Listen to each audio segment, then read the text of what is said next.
Welcome back, everybody, to 24 Hours in Highland Park. We are here with Hiram Jackson of the Michigan Chronicle. I'm so excited that we're sitting next to each other because I like this partnership that we've developed between our two reporting entities. I know this started a while ago. Talk to me a little bit about why it was important to you. Well, you know, I have been the CEO of Real Times Media and the publisher of Michigan Chronicle for almost 20 years now. And as all local media companies are trying to do, we're trying to figure out what the future looks like. And we're trying to do a great job telling great stories about wonderful people. And as technology changes, that becomes a challenge. And so we were looking for a great partner that could expand our reach, could amplify our voice, because we feel like we have the community credibility and the trust. And so I heard Catherine Badalamenti, the CEO of Graham Media, at a panel one day talking about the changes in local media. And I went up to her and I said, hey, you know, I'd like to talk to Bob Ellis about a partnership, the general manager of WDIV. I approached Bob and I said, hey, I think the Michigan Chronicle and WDIV are the two companies that could pull this off. Deep in community news, our trust and credibility, your trust and credibility, your audience. Let's go for it. Oh, I like that. He didn't blink an eye. No. He did not blink an eye. He said, let's do it. So what I like, and I don't want to feel like I'm sitting here bragging about our reporting entities, but what I think is different about both of us is we are uber local. You know, and I think that's what makes the partnership great, because we go, I say sometimes, when you go small, you go big. Right. You know, it's an interesting business. Our job is to be in the community. We tell stories about people we know. They trust us.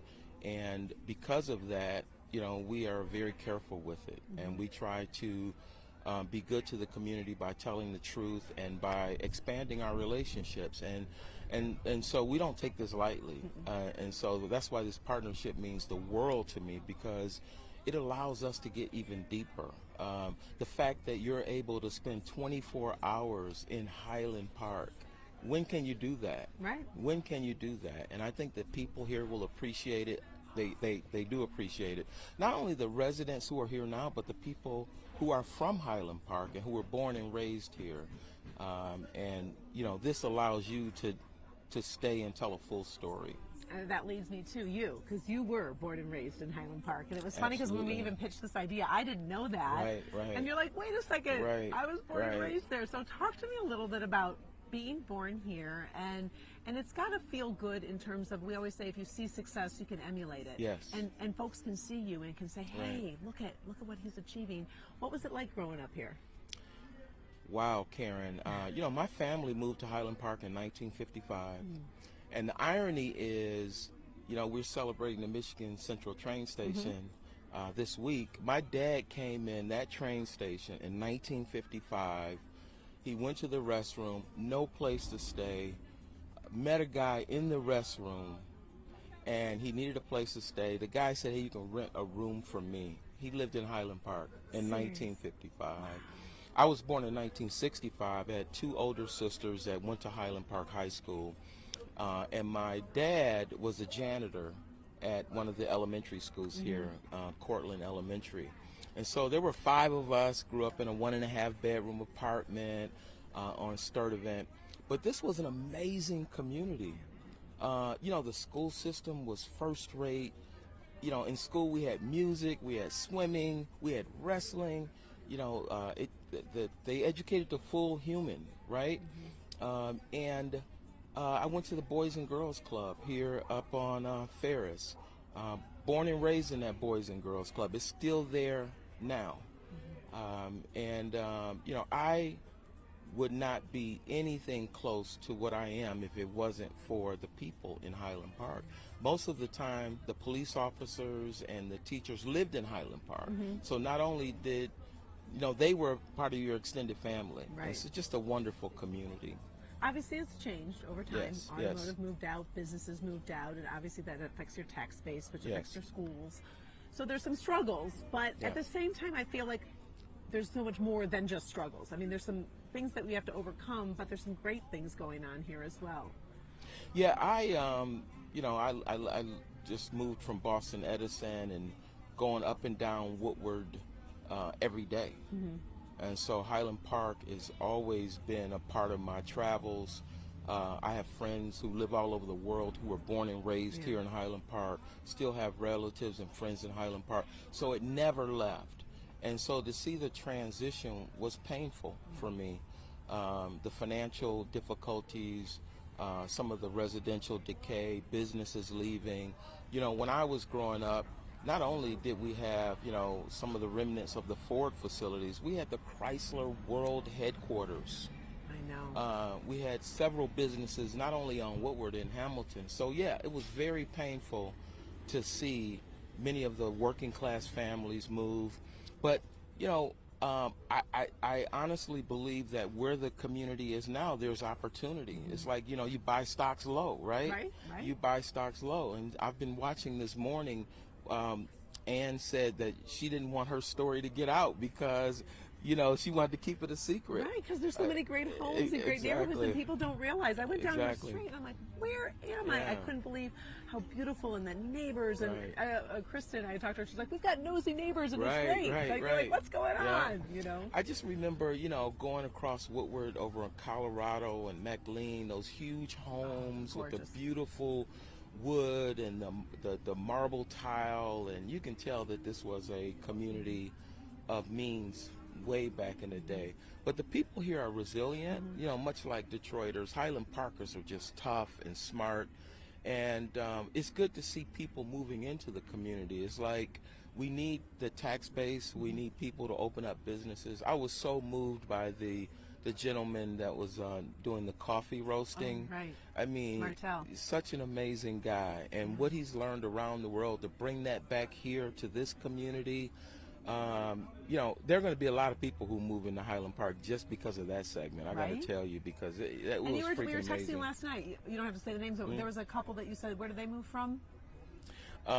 The couple last night. Look at me, I'm putting you on the spot. We're talking about folks that were moving from out of state. I know, Brooklyn. Yeah, was it Brooklyn? There was a couple that moved in from Brooklyn, but you know, I hear those stories every day. You know, and I think that we're so fortunate to have people like that moving into Highland Park.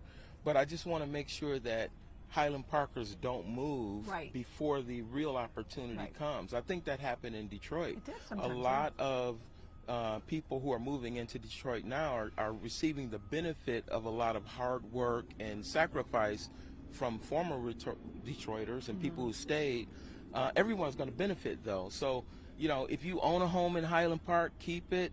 You know, put some money in it, because you will get the return on it. And for those of you who don't live in Highland Park now, you know, I would welcome folks to come back here. We've talked to the mayor, we've talked to businesses, we've talked to residents. So there's a lot of excitement brewing. Huge challenges still here, huge challenges. But I think the future looks bright. And I want to do a shout out too to Jeremy Allen, one of your reporters at Michigan Chronicle, and your team. We've got some great content that we posted on clickondetroit.com involving residential development, the changes there, the need for apartment housing. We also talk about the rec center.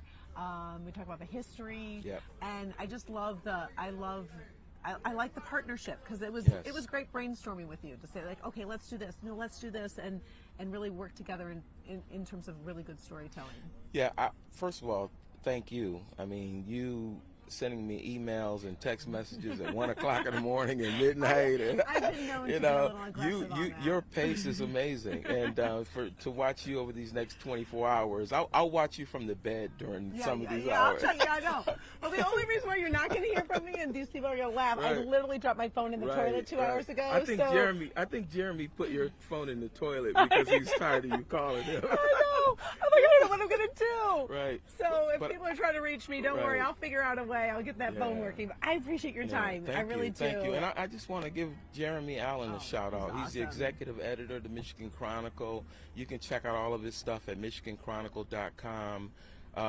We do a lot in this community, and thanks to Jeremy and his wonderful team, we got some amazing things going. And this is just the start of our WDIV Michigan Chronicle partnership. We got some amazing things coming, and I'm just so excited about it. And we should plug too, because what we're doing today is kind of the behind the scenes of story gathering. Yes. We're going to meet Right. And then say, okay, let's put a whole piece together, like an hour special, and then we're going to follow Right. with a town hall. Can't wait. And so we got to bring in some nonprofits, some lawmakers, and let's sit down and figure out, okay, what did we learn today, and what can we do to uplift this community? What's next? Yeah, I'm right? looking forward to that meeting because I've talked to some folks already about very specific things that we can do to help this city move forward. And let me just say, like, once a Highland Parker, always a Highland Parker. I mean, I've seen people here on this block that I haven't seen in 20 years.